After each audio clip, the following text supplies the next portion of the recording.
لله الذي لا يبلغ مدحته القائلون ولا يحصي نعماءه العادون ولا يؤدي حقه المجتهدون الذي لا يدركه بعد الهمم ولا يناله غوص الفتن الذي ليس لصفته حد محدود ولا نعت موجود ولا وقت معدود ولا أجل ممدود فطر الخلائق بقدرته ونشر الرياح برحمته ووتد بالصخور ميدان أرضه ثم الصلاة والسلام التحية والإكرام على بشير النذير وسراج منير مولانا ومولى الثقلين جد الحسنين أبي القاسم محمد اللهم صل على محمد وآله الطيبين الطاهرين المعصومين المظلومين ولعنة الله على أعدائهم أجمعين أما بعد فقد قال الله تبارك وتعالى في القرآن المجيد والفرقان الحميد وقوله الحق بسم الله الرحمن الرحيم يا أيتها النفس المطمئنة ارجعي إلى ربك راضية مرضية فادخلي في عبادي وادخلي جنتي صلوات اللهم صل على محمد. محترم و معزز سامعین اکرام، عزاداران سرکار سید الشہداء، مسلسل آپ مجلسوں میں شرکت فرما رہے ہیں اور اجر رسالت ادا کر رہے ہیں۔ روایت میں ملتا ہے کہ ایک شخص چھٹے امام جعفر صادق علیہ الصلاۃ والسلام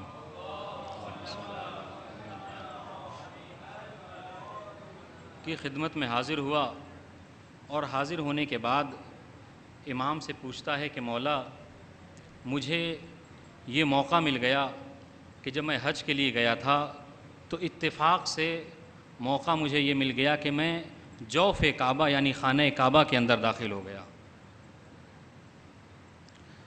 پر مولا مسئلہ یہ ہوا کہ میرے ساتھ نہ کوئی کتاب تھی نہ کوئی دعا مجھے یاد تھی۔ اب جب میں نے اپنے آپ کو جوف خانہ کعبہ کے اندر پایا تو اب میں سوچتا رہا کہ آخر خانہ کعبہ دنیا کی سب سے عظیم مسجد، دنیا کی سب سے عظیم جگہ، اب میں بطور عبادت اس خانہ کعبہ میں کروں تو یا کروں؟ مجھے تو کوئی دعا بھی نہیں یاد ہے، کوئی کتاب بھی ساتھ نہیں لایا، تو مولا میں نے یہ کیا کہ جب اتنی دیر میں خانہ کعبہ کے اندر موجود تھا میں نے آپ پر اور آپ کے جد پر صلوات پڑھی۔ صلوات پڑھیں محمد والا۔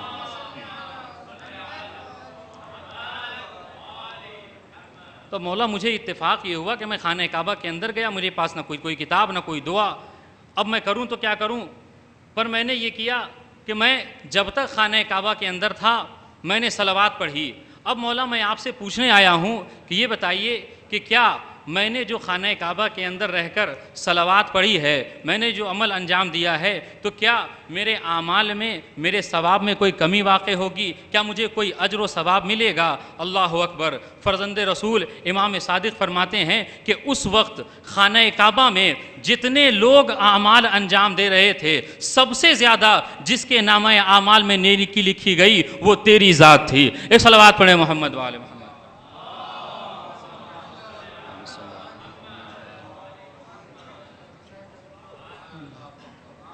پھر بعد میں بہتر ہے کہ ابھی آپ سے گزارش کر دوں کہ آپ حضرات جو ہے وہ آگے تشریف لائیں تاکہ مل جل کر اچھی طریقے سے جو مجلس کر لی جائے۔ ایک صلوات پڑھیں محمد وآل محمد۔ اللہم صلی علی محمد۔ عام طور سے خطبہ یہاں پر جملہ ارشاد فرماتے ہیں کہ جو مجلسیں ہیں یہ نماز عشق علی ہیں، اور نماز کا دستور یہ ہے کہ نماز میں جو جتنا زیادہ آگے ہوتا ہے اس کو ثواب بھی اتنا ہی زیادہ دیا جاتا ہے۔ تو اگر مجلسوں میں بھی ہم اگر صف اول میں آ کر بیٹھیں گے تو ثواب بھی ہمیں نام اعمال میں اتنا زیادہ ہی لکھا جائے گا۔ ابھی اپنے اپنے مقدر کی بات ہے کہ کوئی آگے آ کر ثواب زیادہ لے جائے اور ایک ہی محفل میں بیٹھ کر کوئی کم ثواب لے کر جائے۔ ایک صلوات پڑھیں محمد و آل محمد پر۔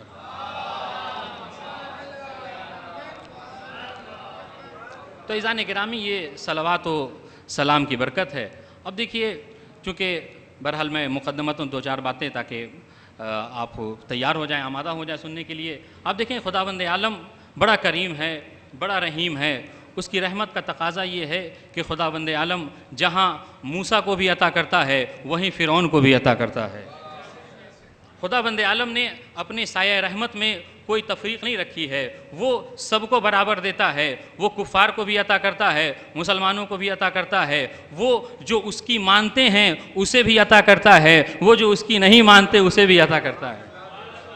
آپ غور فرما رہے ہیں کہ وہ جو اس کی مانتے ہیں، جو اس پر ایمان رکھتے ہیں، خداوند عالم اسے بھی عطا کرتا ہے، وہ جو اس کی نہیں مانتے اس کو بھی عطا کرتا ہے۔ اور اللہ اکبر، میں نے تو علل الشرائع میں ایک عجیب روایت دیکھی رحمت پروردگار عالم کے حوالے سے۔ ان سب روایتوں کو پڑھنے کے بعد انسان کے دل میں، انسان کے ایمان میں اضافہ ہوتا ہے۔ آپ دیکھیے کہ پروردگار عالم کی رحمت کا دائرہ کتنا وسیع ہے۔ علل الشرائع میں چھٹے امام سے روایت ہے کہ جب جناب موسیٰ دریائے نیل کو پار کر رہے تھے، کراس کر رہے تھے، تو جب وہ ساحل دریائے نیل پر پہنچے تو اب عالم یہ ہے کہ فرعون، سنیے گا عزیزان گرامی، رحمت پروردگار عالم کیا ہے۔ اب عالم یہ ہے کہ جناب موسیٰ اپنے ساتھیوں کے ساتھ ساحل دریائے نیل سے کراس کرنا چاہ رہے ہیں، اور ادھر فرعون جو بیچ میں دریائے نیل میں اپنے ساتھیوں کے ساتھ غرق ہو رہا ہے۔ اب جو فرعون نے دیکھا کہ اب کوئی راہ حل نہیں ہے، اب تو مجھے غرق ہونا ہی ہے، تو ایک مرتبہ فرعون نے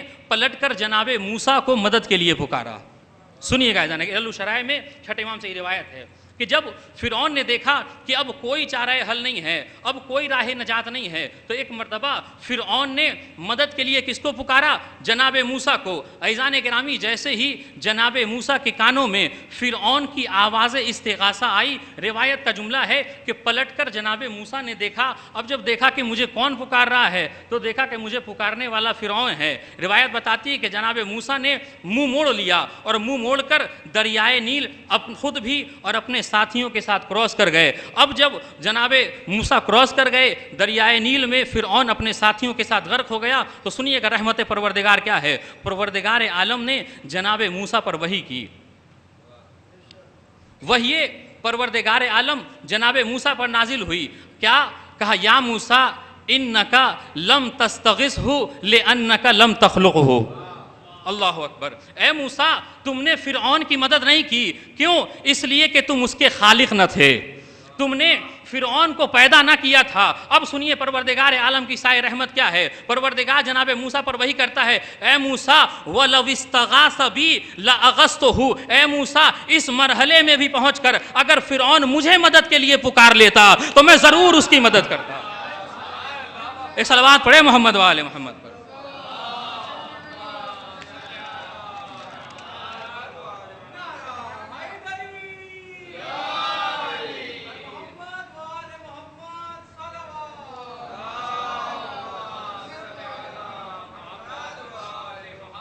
آپ نے ملاحظہ کیا کہ یا موسیٰ انکا لم تستغثہ لانکا لم تخلقہ ولو استغاث بی لاغثتہ۔ موسیٰ گرچہ اس نے خدائی کا دعویٰ کیا، گرچہ وہ میرا نافرمان بندہ تھا، لیکن اب بھی اگر فرعون مجھے مدد کے لیے بلاتا لاغثتہ تو میں یقیناً اس کی مدد کرتا۔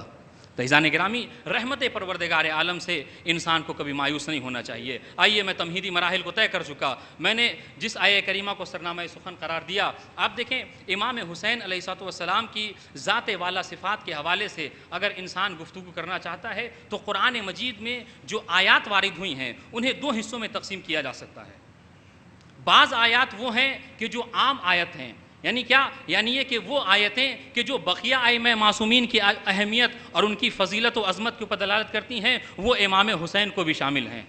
جیسے آیت تطہیر ہے، آیہ مودت ہے، آیہ فمن حاجک فیہ یعنی آیہ مباہلہ ہے، آیہ ولایت ہے، آیہ اولی الامر ہے۔ یہ ساری وہ آیات ہیں کہ جو جناب جو امام حسین کی بھی عظمت و فضیلت کو بیان کرتی ہیں اور ساتھ ساتھ بقیہ ائمہ معصومین کی بھی عظمت و فضیلت پر دلالت کرتی ہیں. لیکن وہیں اگر قرآن مجید میں امام حسین کی ذات کے مطابق آپ کو گفتگو کرنا ہے، اس کے حوالے سے کلام کرنا ہے، تو جہاں عام آیتیں امام کی عظمت و فضیلت پر دلالت کرتی ہیں، وہیں کچھ خاص آیتیں ہیں کہ جو امام حسین کی عظمت و فضیلت پر دلالت کرتی ہیں.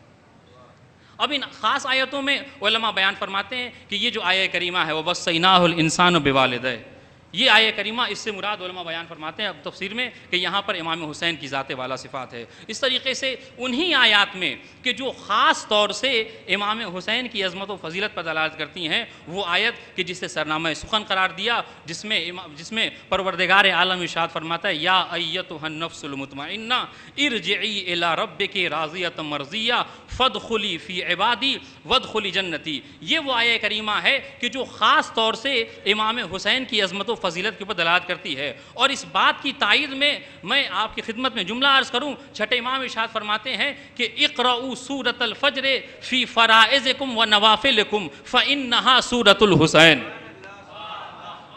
تم اپنے روزانہ کی نافلہ نمازوں میں، واجب نمازوں میں تمہیں چاہیے کہ تم سورہ فجر کی تلاوت کیا کرو. کیوں؟ اس لیے کہ سورہ فجر فقط سورہ فجر نہیں ہے بلکہ یہ سورہ حسین کہا جاتا ہے. ایک صلوات پڑھیں محمد وآل محمد.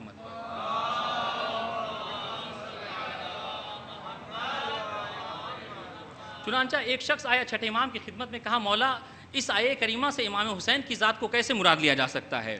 تو امام نے کہا کہ اس آیہ کریمہ کے اگر الفاظ پر غور کرو تو تمہیں یہ معلوم چل جائے گا کہ اس آیہ کریمہ سے مراد امام حسین کی ذات ہے. چھٹے امام فرماتے ہیں کیا اس آیہ کریمہ میں وہ جو نفس مطمئنہ کی لفظ ہے آپ اس پر غور کیجئے، راضیتن کی جو لفظ ہے اس پر غور کریں، مرضیہ کا جو لفظ ہے آپ اس پر غور کریں. یہ سارے وہ صفات ہیں کہ جو ذات امام حسین میں بدرجہ اتم موجود تھے. اس وجہ سے اس آیہ کریمہ سے مراد امام حسین کی ذات ہے اور نفس مطمئنہ کے عظیم ترین مصداق امام حسین علیہ الصلوۃ والسلام ہیں. عزیزان گرامی دیکھیں، اگر نفس کے حوالے سے آپ قرآن مجید پہ بحث کرنا چاہیں اور قرآن مجید کی آیات کو تلاش کرنا چاہیں تو قرآن مجید نے نفس انسانی کو، جہاں اللہ تعالیٰ نے انسان کے جسم کو اہمیت دی ہے، وہیں اس سے کہیں زیادہ خداوند عالم نے انسان کی روح کو اہمیت دی ہے، انسان کے نفس کو اہمیت دی ہے. چنانچہ آپ ملاحظہ فرمائیے کہ نفس کے حوالے سے جو سب سے عظیم آیت قرآن مجید میں علماء بیان فرماتے ہیں وارد ہوئی ہے، وہ سورہ شمس کی آیات ہیں.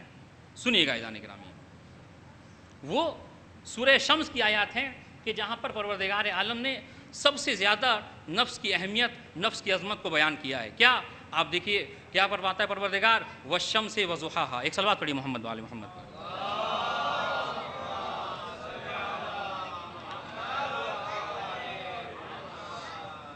نفس کی عظمت میں یہ سب سے عظیم آیات ہیں. ارشاد ہوا والشمس وضحاہا والقمر اذا تلاہا، یعنی آپ دیکھیے یہ ساری کی ساری قسمیں ہیں.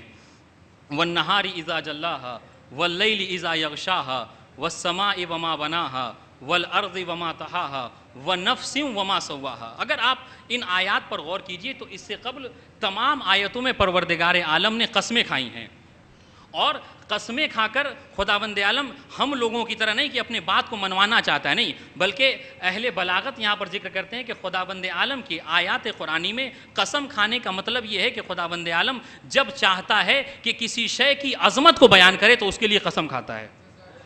آپ غور فرما رہے ہیں، جب پروردگار یہ چاہتا ہے کہ کسی شے کی عظمت کو بیان کرے، سنیے گا عزیزوں، تو خداوند عالم قسم کھاتا ہے. آپ دیکھیے اس آیہ کریمہ میں مسلسل پروردگار عالم نے 7 قسمیں کھائی ہیں. سورج کی قسم، اس کی روشنی کی قسم، چاند کی قسم، آپ دیکھیں کہ آسمان کی قسم، زمین کی قسم. ان تمام قسموں کو کھانے کے بعد پروردگار عالم نے کیا ارشاد فرمایا؟ وَنَفْسٍ وَمَا سَوَّاهَا.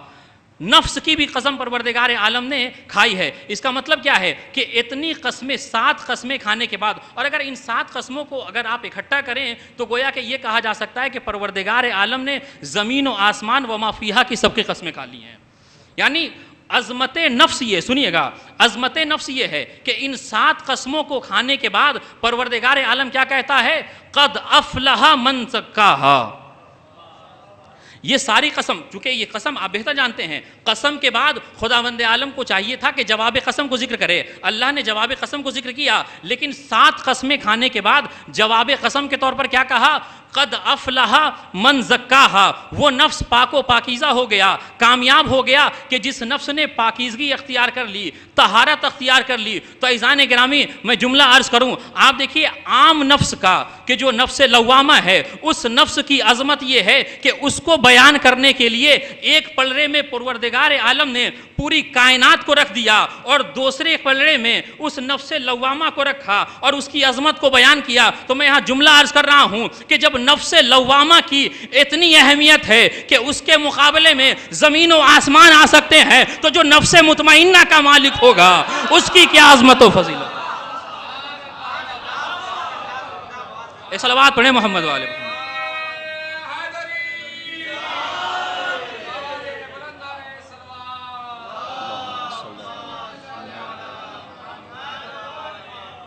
اب غور فرمائیے، ایک عام نفس کی قدر و قیمت یہ ہے اللہ کی نظر میں کہ اس کے لیے 7 قسمیں پروردگار عالم نے کھائیں، اور اس کے بعد کہا قد افلح من زکاہا، کہ جس نے اپنے نفس کو پاک و پاکیزہ کر لیا وہ کامیاب ہو گیا. تو عزیزان گرامی، جب ان عام نفس کا یہ حالت ہے، یہ عظمت و فضیلت ہے، تو آپ سوچئے کہ جو نفس مطمئنہ کا مالک ہوگا اس کی کیا عظمت و فضیلت ہوگی. عزیزان گرامی، آپ دیکھیے کہ خداوند عالم نے مختلف جہتوں سے عظمت امام حسین ہمارے لیے واضح کی ہیں.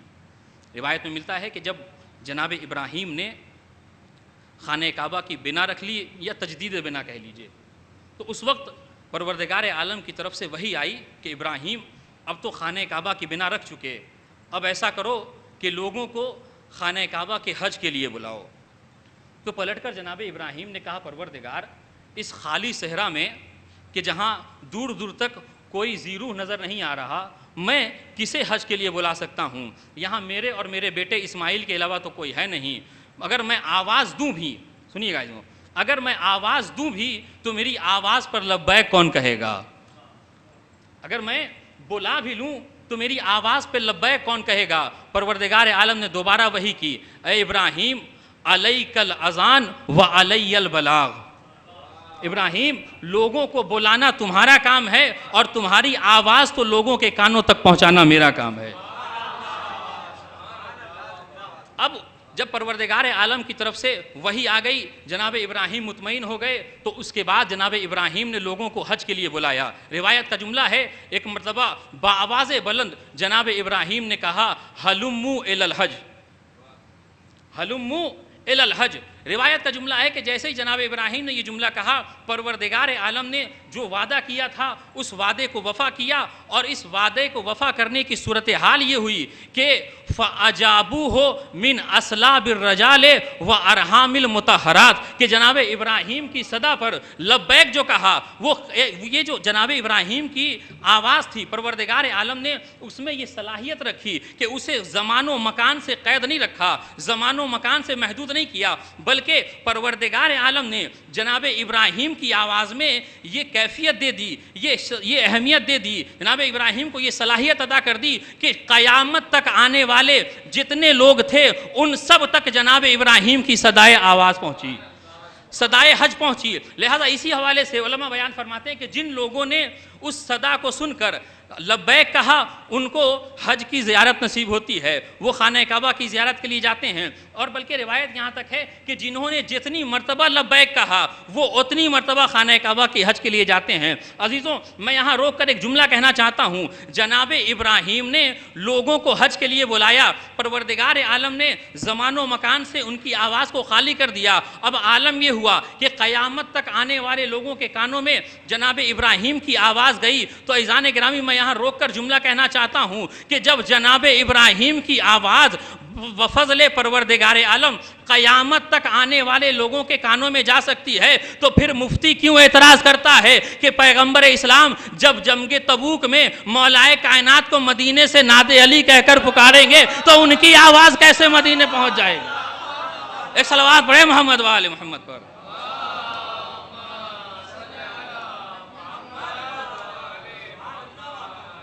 عزیزان گرامی، خداوند عالم اگر چاہے تو اپنے فضل سے اپنے نبی کی آواز کو زمان و مکان کے حدود سے خالی کر دیتا ہے، پاک کر دیتا ہے۔ تو عزیزان گرامی، جناب ابراہیم نے آواز، اور میں نے اس واقعے کو اس لیے ذکر کیا کہ مجھے ربط دینا ہے اس واقعے کو جناب امام حسین سے۔ اب سنیے، تو جناب ابراہیم نے صدا بلند کی۔ اسی طریقے کی علماء بیان فرماتے ہیں کہ ایک اور آواز میدان کربلا میں، جو آواز استغاثہ جسے کہی جاتی ہے، یعنی آواز حلمین، امام حسین نے بھی بلند کی۔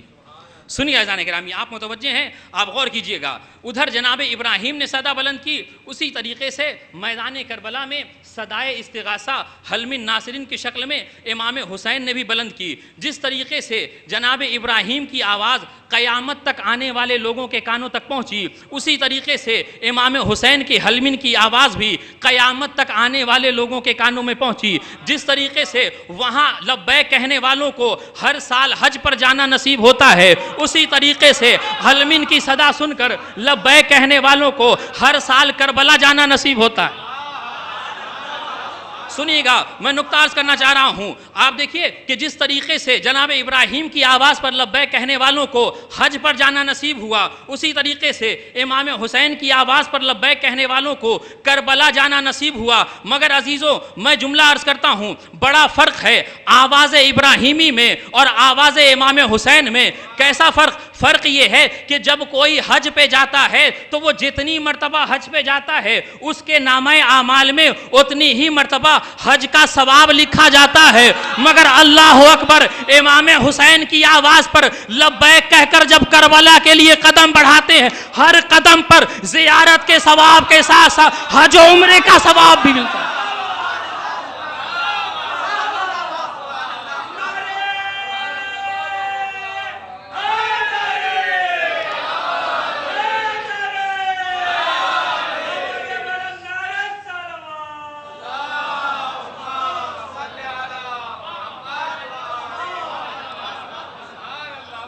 غور کیجئے کہ وہاں جب حج پر گئے تو جتنی مرتبہ حج کیا اتنی ہی مرتبہ حج کا ثواب آپ کے نامہ اعمال میں لکھا گیا۔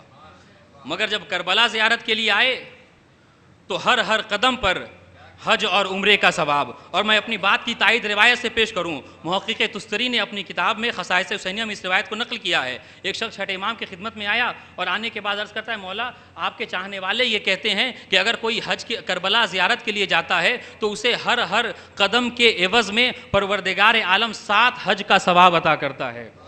امام نے پلٹ کر کہا، ہاں بات تو صحیح ہے ان کی، مگر 7 حج کا ثواب نہیں، 70 حج کا ثواب عطا کرتا ہے۔ اس نے جیسے ہی سنا ایک مرتبہ تعجب کیا اور مقام تعجب میں کہتا ہے، مولا ایک زیارت اور 70 حج کا ثواب؟ امام نے فرمایا 70 نہیں بلکہ 700 حج کا ثواب خداوند عالم رکھ کرتا ہے۔ اس نے تعجب میں اور اضافہ کیا، ادھر وہ اضافہ تعجب میں اضافہ کرتا گیا، امام عدد میں بڑھاتے گئے، یہاں تک کہ روایت کا جملہ ہے جب اس کی تعجب انتہا تک پہنچ گئی تو امام نے فرمایا، تعجب نہ کر، اگر کوئی میرے جد کی زیارت کے لیے جاتا ہے تو اسے 70,000 حج اور عمرے کا ثواب عطا ہوتا ہے۔ اس نے پلٹ کر پوچھ لیا، مولا ایک زیارت اور اس کے لیے ثواب میں اتنا فرق، کبھی 7 حج کا ثواب، کبھی 700 حج کا ثواب، کبھی 70,000 حج کا ثواب؟ امام نے فرمایا، دراصل یہ زیارت کا فرق نہیں ہے، اصل میں یہ معرفت کا فرق ہے۔ جس کو جتنی معرفت ہوگی اس کو اتنا ثواب ملے گا۔ ایک صلوات پڑھے محمد وآل محمد۔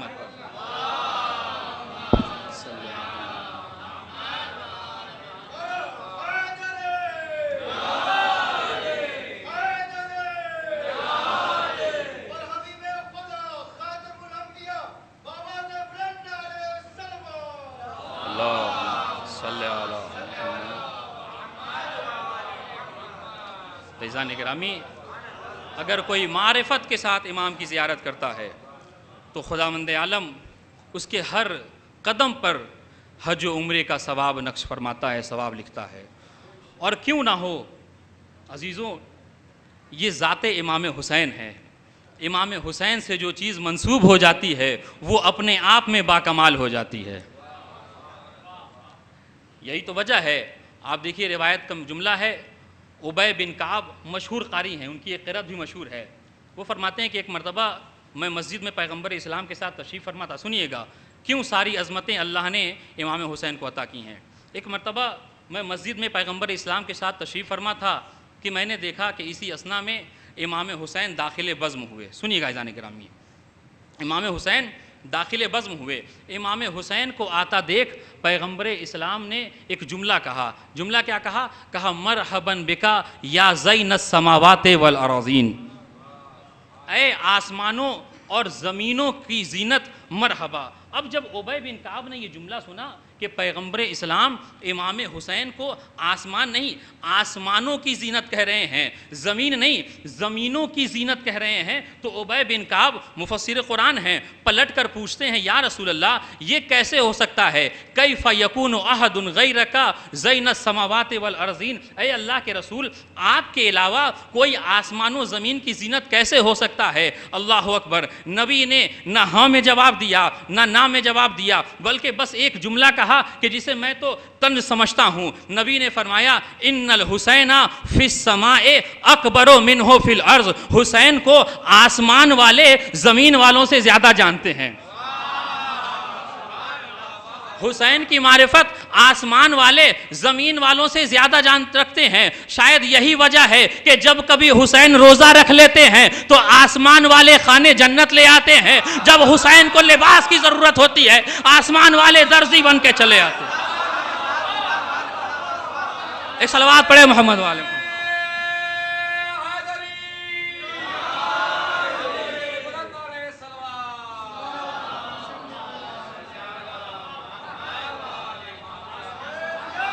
زندہ باد زندہ باد زندہ باد مردہ باد۔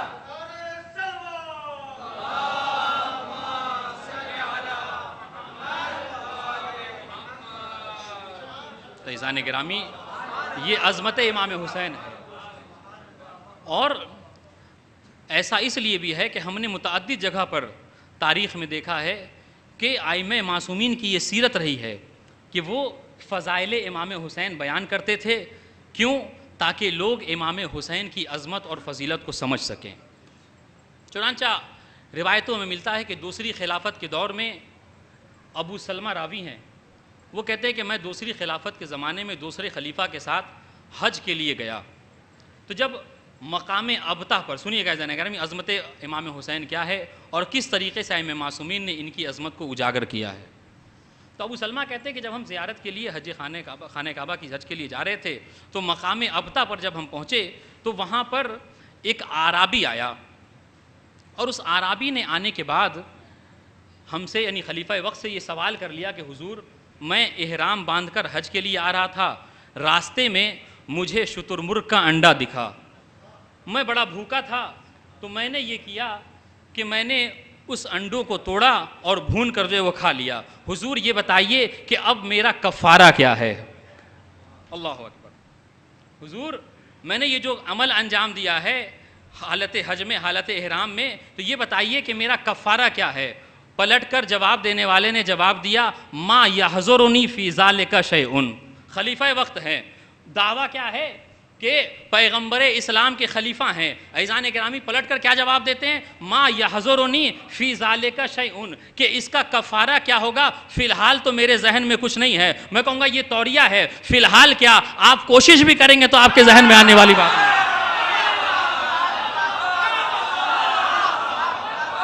ایک صلوات پڑھیں محمد وآل محمد پر۔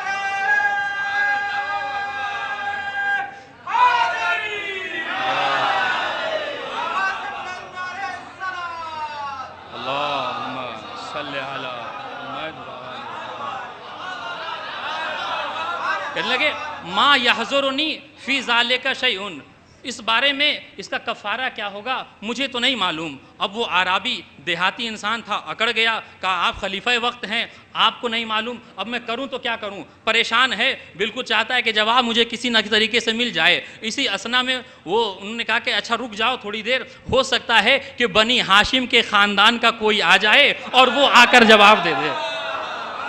سنیے گا، ہو سکتا ہے خاندان بنی ہاشم سے کوئی آ جائے اور آ کر جواب دے دے۔ عزیزان گرامی میں عرض کرتا ہوں کہ ان کی نیا ہمیشہ پار بھی جو لگی ہے وہ بنی ہاشم کے بھروسے ہی لگی۔ چنانچہ ذرا سا انتظار کیا، تھوڑی دیر کے بعد روایت کا جملہ ہے کہ مولا امیر المومنین امام حسین علیہ السلام کے جس وقت عمر وہ ہے بہت کم سن ہے، امام بالکل کم سن ہے، امام امیر المومنین مولا امام حسین کو لیے ہوئے اس مقام پر تشریف فرما ہوئے۔ اب جب مقام پر حاضر ہوئے فوراً دوڑے دوڑے مولا کائنات سے پوچھ لیا، حضور یہ بتائیے اس عرابی کا سوال ہے، اس کا کفارہ کیا ہے؟ وہ عرابی آگے بڑھا، آگے بڑھنے کے بعد پوچھتا اپنے مسئلے کو عرض کیا۔ اب سنیے گا جان گرامی، ادھر جیسے ہی سوال کیا مولا کائنات نے جواب نہیں دیا، سنیے گا، مولا کائنات نے جواب نہیں دیا بلکہ پلٹ کر کیا کہا، اسأل ھذا الغلام، امام حسین کی طرف اشارہ کیا، اور اشارہ کرنے کے بعد امام نے کیا کہا کہ اس سوال کا جواب میرے اس بچے سے پوچھ لو۔ گرچہ ہمارا عقیدہ یہ ہے کہ امامت کے باب میں بچپنے میں اور جوانی میں بڑھاپے میں کوئی فرق نہیں ہوتا، لیکن دوسروں کے عقیدے کے تحت امام نے سامنے والے کی اوقات بتانی چاہیے ہے کہ یہ میرے مقابلے میں آتے ہیں۔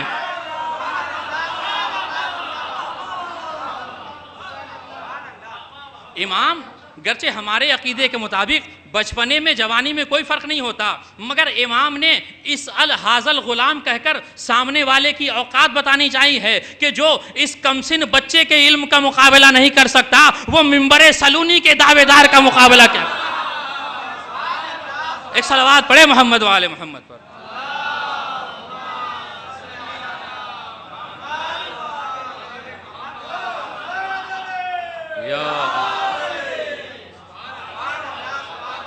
اب سنیے گا، اب جب امام نے سنا کہ اسأل ھذا الغلام، تو امام حسین نے فوراً جواب دیا، اور جواب میں کیا فرمایا؟ کہا کہ جتنے انڈے تو نے کھائے ہیں اتنے ہی اونٹ اور اونٹنیوں کو جفت کرا، اور جفت کرانے کے بعد جو بچے ہوں اسے خانہ کعبہ کے لیے ہدیہ کر دے۔ اب عزیزوں، ان کو تو بات تو بہت کھلی تھی، سنیے گا، بات تو بہت کھلی تھی کہ میں جواب نہ دے سکا، اور امام کا یہ چھوٹا سا بچہ، یہ کمسن بچہ جواب دے گیا، تو انہوں نے جواباً یہ کہا کہ اے حسین، یہ جو آپ فرما رہے ہیں کہ اونٹ اور اونٹنی کو جفت کرانے کے بعد جو بچے ہوں گے انہیں خانہ کعبہ کو ہدیہ کیا جائے گا، حسین ہو تو یہ بھی سکتا ہے، یہ بھی سنیے گا، پلٹ کر سوال کر رہے ہیں، یہ بھی ہو سکتا ہے کہ اونٹنیوں کو جفت کرانے کے بعد وہ بچہ ضائع ہو جائے، بچہ ساقط ہو جائے، تو پھر کیسے وہ یہ کفارہ ادا کرے گا؟ پلٹ کر امام حسین نے ایک اور جواب دیا، کہا جس طریقے سے یہ امکان پایا جاتا ہے کہ بچہ ساقط ہو جائے، اسی طریقے سے یہ بھی امکان پایا جاتا تھا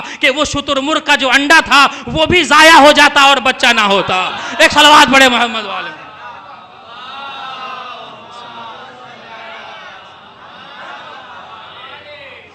اب جو مولا کائنات نے امام حسین کے اس جواب کو سنا تو آگے بڑھ کر امام کو گلے سے لگا لیا، اور گلے لگانے کے بعد ایک آیت پڑھی، ذریتم بعضھا من بعض، کہ پروردگار بعض ذریت کو بعض ذریت سے ملحق کرنے والا ہے۔ تو عزیزان گرامی، میں یہاں پر یہی تو کہنا چاہتا ہوں کہ جن کی اوقات اتنی نہیں ہے کہ وہ اس گھرانے کے کسی ایک کمسن بچے کا مقابلہ کر سکیں، وہ مولا کائنات کی برابری کیا کر سکتے ہیں؟ ایک صلوات پڑھے محمد و آل محمد پر۔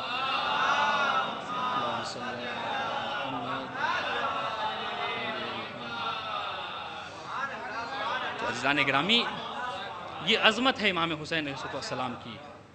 اور دیکھیں، میں نے جملہ عرض کیا تھا کہ ائمہ معصومین نے جا بجا امام حسین کی عظمت کو اجاگر کیا ہے، بیان کیا ہے۔ 34 منٹ ہو چکے ہیں، انشاءاللہ اور تھوڑی دیر اس کے بعد ربط مصائب۔ عزیزوں، دنیا امام حسین کی عظمت کو، فضیلت کو نہیں سمجھ سکتی۔ روایت میں ملتا ہے کہ محمد ابن مسلم وہ ان راویوں میں سے ہیں کہ جن کے لیے چھٹے امام ارشاد فرماتے ہیں کہ یہ ان راویوں میں سے ہیں کہ اگر یہ نہ ہوتے تو میرے نانا کا دین ختم ہو گیا ہوتا۔ میرے نانا کی احادیث جو ہم پر پہنچی ہے، ان تمام لوگوں میں سے ایک محمد ابن مسلم کی بھی ذات ہے۔ تو محمد ابن مسلم راوی ہیں کہ چھٹے امام، اور اس روایت کو اگر آپ ملاحظہ فرمائیں تو کتابوں میں 5ویں امام کی جہت سے بھی ہے اور چھٹے امام کے حوالے سے بھی ہے۔ روایت کیا ہے کہ 5ویں اور چھٹے امام ارشاد فرماتے ہیں کہ ان اللہ، سنیے گا اذان گرامی، امام فرماتے ہیں کہ ان اللہ اوز الحسین من قتلہ 4 خصال، کہ خداوند عالم نے امام حسین کو ان کی شہادت کے عوض 4 خصلتیں، 4 صفتیں عطا کی ہیں۔ اور یہ ساری صفتیں وہ ہیں کہ جن کے لیے علماء بیان فرماتے ہیں کہ یہ وہ چیزیں ہیں کہ جو اللہ نے امام حسین کو دنیا میں ہی عطا کر دی۔ اب آخرت میں ان کا کیا اجر ہے یہ تو خدا جانے، لیکن عزیزوں یہ 4 اجر وہ ہیں، یہ 4 ثواب وہ ہیں کہ جسے پروردگار عالم نے ان 4 خصلتوں کو دنیا میں ہی دے دیا ہے۔ اس کے بعد امام بیان فرماتے ہیں کہ کیا جعل الامامۃ فی ذریتہ والشفاء فی تربتہ والاستجابۃ عند قبرہ۔ آپ دیکھیں کیا فرمایا کہ اللہ تعالیٰ نے امام حسین کو شہادت کے عوض میں یہ صفتیں عطا کی کہ ذریت، امامت ان کی ذریت میں رکھی، شفا ان کی تربت میں رکھی، اس طریقے سے استجابت دعا ان کے قبر کے پاس رکھی ہے۔ ولا يعد زائری ہے جائین و ماشین من عمرے، اور اللہ نے یہ صلاحیت رکھی ہے کہ امام حسین کی زیارت کرنے والے جو آتے ہیں اور اس میں جو عمر صرف کرتے ہیں، اللہ اکبر، یہ ولایت تکوینی ہے۔ آپ بہتر سمجھ سکتے ہیں کہ جو امام حسین کی زیارت کو آتے ہیں اور آنے میں جو وقت صرف ہوتا ہے، زمانہ صرف ہوتا ہے، 20 دن 30 دن، پروردگار کہتا لا يعد من عمرے، یہ ساری عمر، یہ سارے زمانے اللہ تعالیٰ عمر میں شمار نہیں کرتا۔ عزیزان گرامی، آپ نے غور کیا کہ پروردگار عالم نے یہ چیزیں عطا کی۔ اب جب چھٹے امام کے اس جملے کو محمد ابن مسلم جیسا راوی جب اس نے سنا تو ایک مرتبہ پلٹ کر کہتا ہے کہ حضور یہ تو بڑی بات ہے، یہ تو بہت عظیم فضیلت ہے۔ اب سنیے گا عزیزان گرامی، محمد ابن مسلم کہتے ہیں کہ حضور کہ جب امام حسین کے طفیل میں ملنے والی اہمیت، ملنے والی عظمت کا اندازہ یہ ہے تو کیا ہوگا؟ ایک صلوات پڑھیں محمد والے محمد پر۔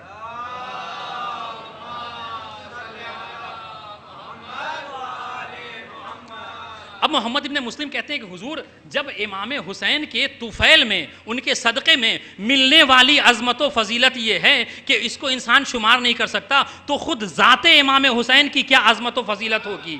یہ کون سوال کر رہا ہے؟ محمد ابن مسلم جیسا شخص سوال کر رہا ہے۔ پلٹ کر امام نے جواب دیا کہ دیکھو یہ ساری عظمتیں تو اللہ نے عطا کی ہیں، مگر ذات امام حسین کی عظمت یہ ہے کہ ان اللہ الحقہ بالنبی العظم، کہ خدا بند عالم نے امام حسین کو پیغمبر اسلام سے ملحق کر دیا ہے۔ فہوا معہو فی درجتے، تو اب امام حسین کا مقام یہ ہے کہ جو قیامت میں نبی کا مقام ہوگا وہی امام حسین کا مقام ہوگا۔ اب قیامت میں نبی کا کیا مقام ہے یہ تو میں نہیں بتا سکتا، مگر دنیا میں معراج نے ہم پر بتایا کہ نبی کی کیا عظمت ہے۔ عزیزوں، فرشتوں میں جو سب سے افضل ہے جبرائیل، جب پیغمبر اسلام کو لے کر معراج کی شب میں گیا ہے تو ایک مقام وہ آیا کہ جہاں پر جا کر جبرائیل نے جملہ کہا کہ لو دنوت انملتن لہترقت، اے اللہ کے رسول اگر میں ایک انگلی بھی آگے بڑھ گیا تو جل کر راکھ ہو جاؤں گا، مگر کسی تاریخ نے نہیں لکھا کہ پیغمبر اسلام رکے، نہیں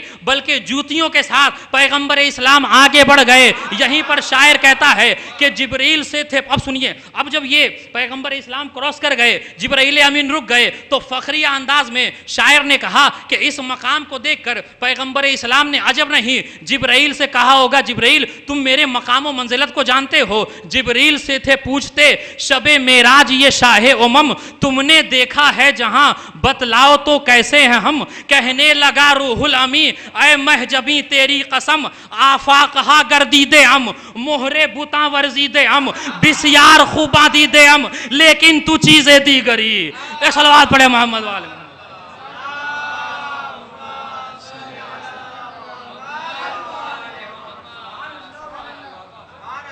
ایک اور صلوات پڑھیں محمد والے محمد۔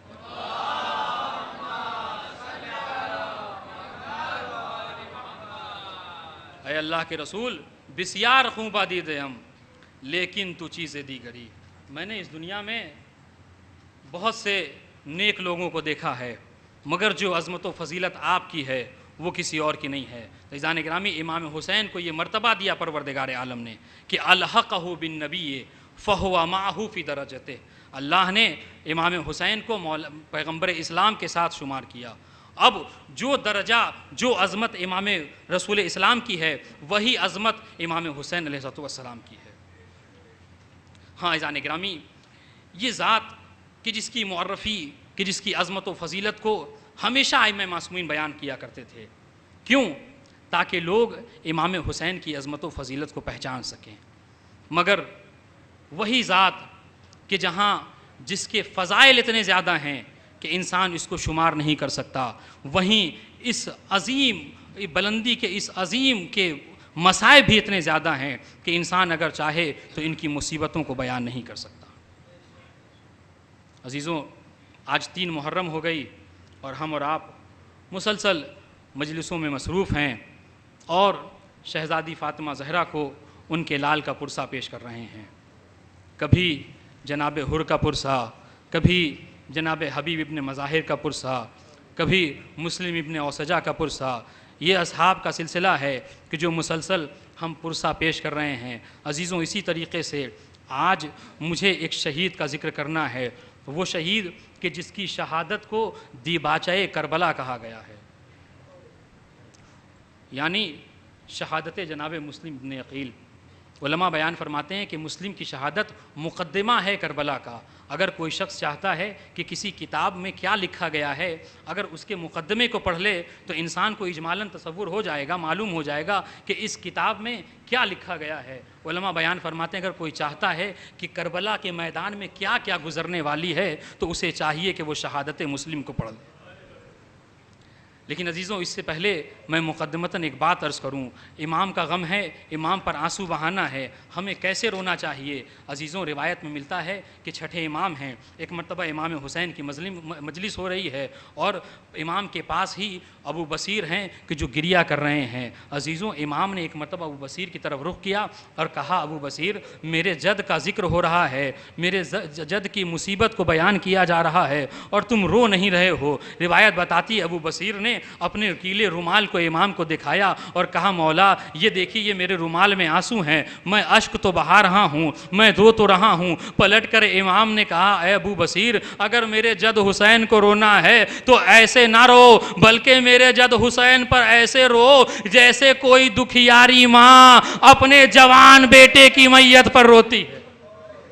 ہاں عزیزان گرامی، آج ہمیں مسلم ابن عقیل کا پرسہ پیش کرنا ہے۔ یہ کون مسلم ہے؟ عزیزو، یہ وہی مسلم ہے کہ جن کی شہادت دیباچہ کربلا ہے۔ بڑی شباہت ہے مسلم کی شہادت میں اور کربلا والوں کی شہادت میں۔ عزیزوں، اگر آپ تاریخ اٹھا کر دیکھیے تو مسلم کو بھی عالم غربت میں شہید کیا گیا ہے، امام حسین کو بھی عالم غربت میں شہید کیا گیا ہے۔ عزیزوں، مسلم کو بھی پیاسا شہید کیا گیا ہے، کربلا میں بھی لوگوں کو پیاسا شہید کیا گیا۔ عزیزوں، مسلم کے بھی بچوں پر کوئی رحم نہ کیا گیا۔ اگر کربلا اٹھا کر دیکھیں تو کربلا میں بھی چھوٹے چھوٹے بچوں پر کوئی رحم نہ کیا گیا۔ ادھر کوفے میں مسلم کے سر و تن میں جدائی کی گئی، کربلا میں بھی شہیدوں کے سر و تن میں جدائی کی گئی۔ عزیزوں، مسلم کے لاشوں کو بھی کوفے کی گلیوں میں پھرایا گیا، ادھر کربلا میں بھی شہیدوں کے لاشوں کی پامالی کی گئی۔ اسی لیے تو کہتا ہوں کہ شہادت جناب مسلم دیباچہ ہے کربلا کا۔ لیکن عزیزان گرامی، جہاں جناب مسلم کی شباہت امام حسین سے ہے، وہیں جناب مسلم کی شباہت جناب عباس سے بھی بہت زیادہ ہے۔ کیوں؟ اس لیے کہ اگر آپ جناب مسلم کی زیارت کو اٹھا کر دیکھیے تو وہی زیارت ہے کہ جو ہم جناب عباس کی زیارت پڑھتے ہیں، السلام علیکہ ایھا العبد الصالح المطیع للہ ولرسولہ۔ یہی وہ زیارت ہے کہ جو جناب عباس کے لیے پڑھی جاتی ہے۔ میں بڑا غور کر رہا تھا، آخر کیا بات ہے کہ جو زیارت جناب مسلم کی وہی زیارت جناب عباس کی۔ جب کافی غور کیا تو پتہ چلا کہ جو مصیبت جناب عباس کی تھی، تاریخ نے مقتل نے لکھا، وہی مصیبت جناب مسلم کی تھی۔ اجی کون سی مصیبت؟ یہ وہی مصیبت ہے کہ جو جناب زہرا کو بہت پسند ہے۔ کیوں؟ اس لیے کہ ایک مرتبہ ایک عالم دین کے خواب میں آ کر جناب زہرا نے کہا، اے شخص، تو میرے لال عباس کی مصیبت کو نہیں پڑھتا۔ ذاکر نے کہا، حضور جناب سیدہ، میں تو روزانہ جناب عباس کے مصائب پڑھتا ہوں۔ سیدہ نے کہا، نہیں نہیں، میرے لال عباس کے اس مصائب کو پڑھا کر۔ ارے کربلا کے میدان میں جب کوئی زین سے زمین پر آتا تھا تو اس کے ہاتھ سلامت تھے، وہ اپنے ہاتھ کے سہارے زمین کربلا پر آتا تھا۔ سیدہ فرماتی، ارے میرا لال عباس جب زین سے زمین پر آیا ہے، دونوں بازو قلم ہو چکے تھے، منہ کے بل عباس زمین پر آئے۔ عزیزو یہی روایت ہمیں جناب مسلم کے باب میں ملی کہ جب جناب مسلم کے سر و تن میں جدائی کر دی گئی تو اب عالم یہ ہے کہ جس طرح کربلا کے میدان میں جناب عباس منہ کے بل زمین پر گرے تھے، ویسے ہی جناب مسلم دارالعمارہ سے زمین پر آئے، مگر فرق اتنا تھا کہ مولا عباس کے شانے قلم کر دیے گئے تھے، مگر مسلم کے دو ہاتھ تو تھے مگر پسے گردن بندھے ہوئے تھے۔ مسلم منہ کے بل زمین پر آئے، آواز دی السلام علیکہ یا ابا عبداللہ، اجرکم اللہ عزیزان گرامی، خدا ان آوازوں پر رحمت نازل فرمائے۔ عزیزو جناب مسلم جب دارالعمارہ کی چھت سے زمین پر آئے ہیں تو روایت بتاتی ہے کہ منہ کے بل زمین پر گرے ہیں، آواز دی ہے السلام علیکہ یا ابا عبداللہ۔ اس آواز کا امام حسین کو ملنا تھا کہ ایک مرتبہ حمیدہ ابن مسلم کو امام نے اپنے پاس بلایا، سر پر دست شفقت پھیرا۔ 7 یا 8 سال کی بچی تھی، وہ طریقہ سمجھ گئی، پلٹ کر کہتی ہے اے چچا، ارے میرے بابا کی خیر ہو، آپ تو میرے ساتھ ویسا برتاؤ کر رہے ہیں جیسے کسی یتیمہ کے ساتھ کیا جاتا ہے۔ میں کہوں گا اے حمیدہ، ارے خوش نصیب ہو کہ مسلم کی شہادت ہوئی، کوئی سر پہ دست شفقت پھیر رہا ہے، مگر کچھ دنوں بعد ارے یہی حسین کی بیٹی ہوگی، یتیم ہوگی، مگر ظالم تماچے لگائیں گے، تازیانے لگائیں گے، دامن جلا ہوا ہوگا، نجف کا راستہ پوچھے گی۔ ہاں عزیزان گرامی، بس ایک بات جناب مسلم کے بعد میں اور ختم مصائب۔ عزیزو یہ اکمال ہے، یہ کمال ہے مصائب کی جناب مسلم کے۔ آپ گریہ فرما رہے ہیں عزیزو، یہ کون مسلم ہے کہ جن کے بارے میں جب کربلا تمام ہو گئی، چوتھے امام مدینہ پہنچ گئے تو مدینے میں ایک شخص چوتھے امام کی خدمت میں آیا اور آنے کے بعد عجب سوال کرتا ہے، کہتا ہے مولا میں اس وقت بھی دربار ابن زیاد میں تھا کہ جب مسلم کو حاضر کیا گیا تھا، اور اس وقت بھی موجود تھا جب آپ لائے گئے تھے، مگر مولا میں نے دونوں طریقوں میں بڑا فرق دیکھا۔ اے مولا جب مسلم دربار میں آئے تھے تو میں نے دیکھا تھا سینہ کشادہ تھا، سر بلند تھا، آنکھیں کھلی ہوئی تھی، اور ابن زیاد کی آنکھوں میں آنکھیں ڈال کر مسلم نے کہا تھا مالی الامیر سوال حسین، سوائے حسین کے میرا کوئی امیر نہیں۔ لیکن مولا جب آپ دربار میں آئے ہیں تو میں نے کیا دیکھا کہ آنکھیں بند ہیں، سر جھکا ہوا ہے، سینہ کشادہ نہیں ہے۔ امام کے زخم تازہ ہو گئے، پلٹ کر کہا اے شخص ارے تو نے کیسا سوال کر لیا، یہ صحیح ہے کہ بڑا فرق تھا، لیکن اے شخص ذرا تو نے غور نہیں کیا، جب مسلم دربار میں آئے تھے تو اکیلے تھے، ساتھ میں مائیں اور بہنیں نہیں تھی، مگر اے شخص ارے جب مجھے دربار میں حاضر کیا گیا تو میرے ساتھ بے ردا میری مائیں اور بہنیں، میری پھپھیاں تھی، شرابیوں کا مجمع تھا، منادی ندا دے رہا تھا حاضی سبایا من بناتے رس۔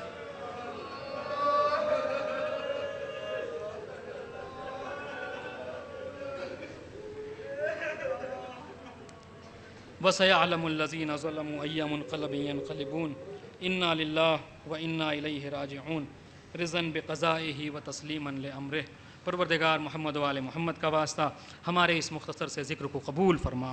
پروردگار تجھے واسطہ ہے محمد و آل محمد کا، جو پریشان کی پریشانیوں کو دور فرما، ہمارے گناہان کبیرہ و صغیرہ کی مغفرت فرما، جو بیمار شفا کاملہ و عاجلہ عطا فرما۔ پروردگار شیعان حیدر کرار جہاں جہاں بھی ان کی جان و مال عزت و آبرو کی حفاظت فرما، پرچم اسلام کو رفعت و بلندی عطا فرما، پرچم کفر و نفاق کو نیست و نابود فرما۔ سب سے عظیم دعا کہ امام وقت کے ظہور میں تعجیل فرما، ہمیں ان کے مخلص آوان و انصار میں شمار فرما۔